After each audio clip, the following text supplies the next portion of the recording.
What is going on, beautiful people? Welcome to another episode of the Narcissists Code. I am Lee Hammock, the self-aware diagnosed narcissist. If this is your first time seeing my face or hearing my voice, I use my platform to raise awareness for narcissistic personality disorder, get more people into therapy like myself, 5 years strong, and also validate the victims, survivors, and thrivers of narcissistic personality disorder. Today's episode is going to be about early traumatic experiences and how narcissistic people will use their trauma and your trauma as a weapon to get you to stay in a longer term relationship with this person. So I had a good conversation this morning, did a one-on-one, and this was a requested video. I don't think I've ever did one like this, y'all. I did one recently, similar, but like this is a requested video. So trauma will be used against you. Most things that you encounter with a narcissist, or most things that you share with a narcissist, all the information and things like that will be used against you later on in the court of narcissism. And that's what I called it. I call your relationship with a narcissist or toxic person the court of narcissism, because that's what it is. You're going to court dealing with this narcissist or this toxic person. This is exactly what it is right here. Maybe not a real courthouse, but mental court, because anything you say can and will absolutely be used against you. The Miranda rights of narcissism. Yes.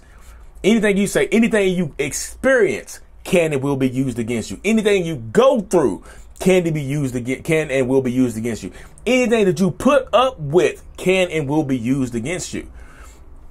So a lot of people get love bombed. But the love bomb is kind of like, it's kind of one of the staples of a toxic relationship with a narcissist. If you don't know what the love bombing process is the very first step in most narcissistic relationships. Everybody doesn't get love bombed. During the love bombing process, the narcissistic person will give you everything that you want and need, because typically you share that with them. You share with them everything that you want and need.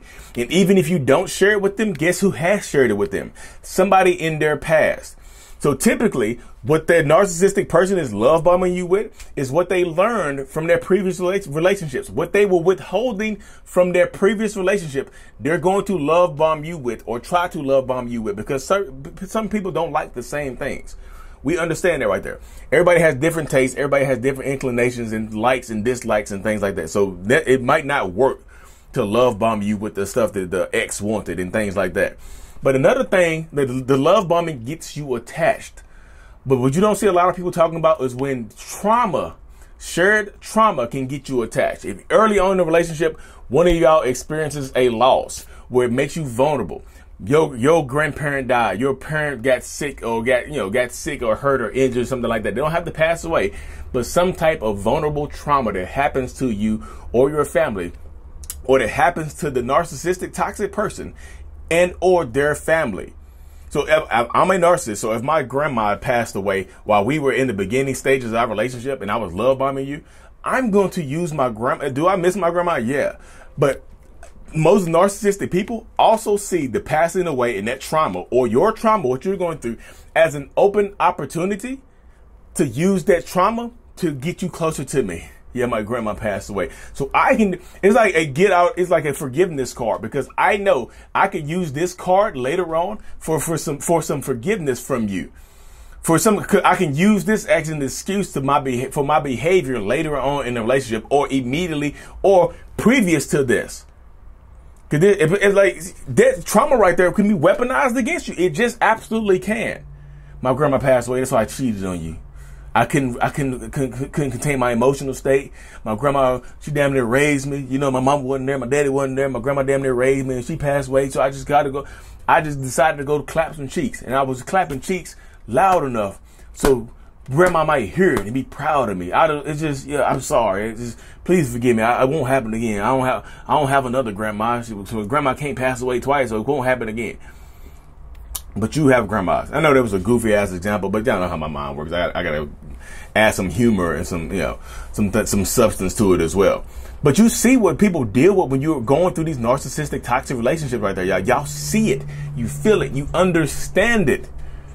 And if y'all go through some trauma together, if y'all are like in a car accident together, or y'all go, both of y'all get hurt together, or y'all have some kind of near death experience or high life experience, together in the beginning, that's going to bond you closer to that narcissistic person as well. That's another thing that they can fall back on. They make you feel guilty about. Let's say we get into a car accident together and you try to walk away and later on in a relationship, you try to leave me. I'm like, wow, you going to leave me after what we've been through?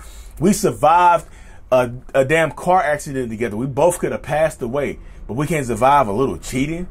We can't survive a little lying. We can't survive a little bit of manipulation. Wow.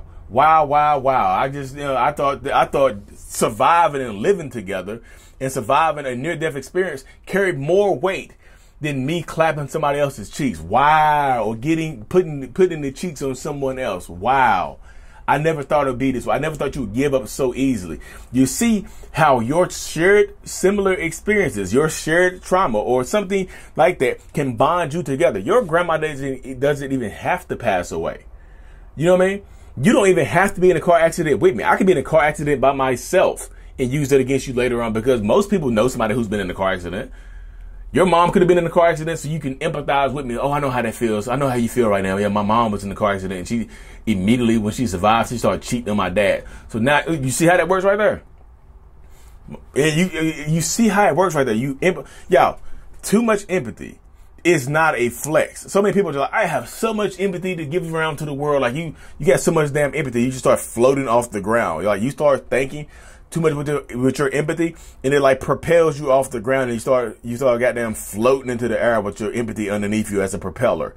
You're like, how are you floating over there? Like, excess empathy runs through my feet. It comes from my heart and runs through my feet, and it propels me off the ground. I can't touch the ground, too much empathy. You said, but that can be used against you, y'all. It's possible to care too much, because your empathy for this narcissist or this toxic person, or your shared similar experiences, your shared trauma and things like that, can keep you here in this toxic ass situation much longer than you need to be. I think so many people, you have to understand that it can keep you in it can keep you here way longer than you absolutely need to be. And that's why I tell people all the time, y'all, don't let these people manipulate you with their trauma, with your trauma. Don't let them make you feel guilty about wanting to leave them because they did something terrible to you. Don't let them use your grandma passing away, or their grandma, or their dad, or their damn dog. They can use the dog. They can use a goldfish. They can use a pet squirrel who wasn't really a pet. It was just a neighborhood squirrel that came over there and ate nuts off the porch or some shit like that. They can literally do things like that. It doesn't matter, y'all. It really doesn't matter what it is. They can weaponize it against you because you care too much. You're a damn fixer. You're going to fix everything. If I could just fix this person right here, they'll be the greatest thing that ever happened to me in the world. Y'all, work on fixing you, because that's the only thing that you absolutely have control over, is fixing and maintaining your own sanity, your own power, your own strength. Stop trying to fix other people, because I feel like this is how I feel right here, y'all. I believe in God. If you don't believe in God, that's cool. I mean, this is a no judgment zone. This is a no crazy religious wild zone right here. So I believe in God. I read the Bible. I do not consider myself a Christian. I read the Bible. I'm more spiritual. But I feel like God gave every person a set of tools to work on themselves with, right? And certain people, you feel like you use your tools to try to work on other people, to fix other people. And that's okay. But if you're not using those tools on yourself, you're going to waste away and become brittle. And your foundation is going to crack eventually, because you're taking your tool set, your self-loving tool set right there, and you're hammering away, trying to chisel out a better version of somebody, somebody else who your tools don't really work on. Their empathy is a hammer and a nail. You have an empathy hammer and a nail, like a chisel. You're trying to chisel them, like an empathy hammer and an empathy chisel. You're trying to chisel the blocks and the trauma away from this person, but you don't have the ability to do that. Your tool set only works on you. It's a self-love tool set. It's a self-empathy tool set. What about you? When you're feeling so much empathy and care and affection for this person, who is giving it back to you? Because you'll eventually get drained if there's nobody to refill the tank, because your self-love is going away dealing with this toxic narcissistic person. Because eventually that's how it goes, y'all. Eventually it gets to the point where you're going to lose yourself trying to fix and give to someone else. regardless of whatever trauma they've been through. I know so many people have shared similar experiences. Like, I understand what you've been through right there. My dad abandoned me. My mom walked out on me. My grandma was the town bike. Everybody got a ride. My grandpa was a rolling stone and got 15 kids by 20 baby mamas. You know what I mean? Stuff like that. So they will use whatever has happened in your past, traumatic wise, trauma wise, generational wise, against you to keep you in this toxic ass situation much longer than you need to be. They just will. Weaponized trauma is a thing, y'all. Weaponized empathy is, oh goodness, is absolutely a thing. And weaponized, I need some water, is absolutely a thing. So I've been talking straight forward. When I get to chat on these videos, I record them back to back to back. So I need some, I'm outside too, y'all. It's toasty out here. So goodness gracious. But anyway, y'all, let me cut this thing short. I really, truly appreciate y'all so much. I've been getting more and more messages about the meetup here in Virginia Beach, Virginia, June 12th on a Sunday and Sunday afternoon, Virginia Beach, Virginia. We're trying to lock down the location. We'll have that here pretty soon. Me and Ben Taylor at Raw Motivations, the other self-aware narcissistic person, one of them, that's on YouTube as well. Follow him, Raw Motivations on YouTube. But the live in-person meetup, meet and greet, question and answer session. We can do some videos. We can do some TikToks. We can do a YouTube video together. I just want to meet people. I've been sitting in the house since COVID started, so it's time for me to get out here and meet people. Anyways, y'all, if y'all listen to this on podcast form, like and subscribe for me. Hit that 5 stars for me. Get some good ratings, y'all. Let's help as many people as possible by sharing this information. Thank you so much for everything, y'all. Thank you. Mental Healness is out. Peace.